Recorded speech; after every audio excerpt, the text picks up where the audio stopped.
আচ্ছা, এই টিপটি চিনো? এই টিপটি পেইন্টিং এর জন্য কি কাজে লাগে আজকে তোমাদের সেটাই বলবো।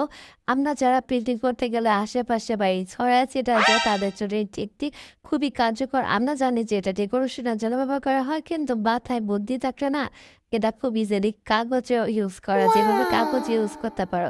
তার আগে দেখিনি এই পেইন্টিংটি কে রেফারেন্স করেছে। এই পেইন্টিংটি রেফারেন্স করেছে পাখি। তাকে অনেক ধন্যবাদ এরকম একটি পেইন্টিং রেফারেন্স করার জন্য।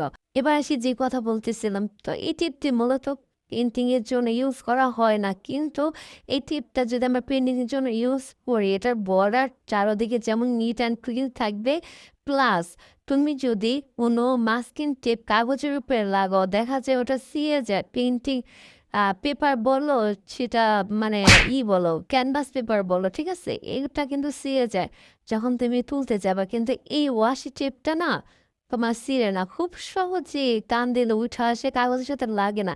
হ্যাঁ, ক্যানভাসের জন্য তোমরা মাস্কিং টেপ ইউজ করতে পারো কিন্তু পেপারের জন্য এটা বেস্ট, ঠিক আছে? তো তোমরা অনলাইনে বিভিন্ন জায়গায় পেয়ে যাবা। আর আজকে যে পেন্টিংটি করতেছি সেটা তো দেখতেই পারতেছি একটা সানসেট ভিউ পেন্টিং। আর এখানে ব্যাকগ্রাউন্ডে আমি কি কি কালার দিয়েছি আর এখানে পানের কাজটা করে নিচ্ছি। এই যে দেখো আমি তুলতেছি, এই ওয়াশি টেপটা খুব ইজিলি কিন্তু চলে আসছে। এতটা মাসিং টেপের মতো হার্ড হয়ে বসে আছে না, ঠিক আছে? তো পেন্টিংটি কেমন লাগছে অবশ্যই কমেন্ট করে জানাবা। Bye bye.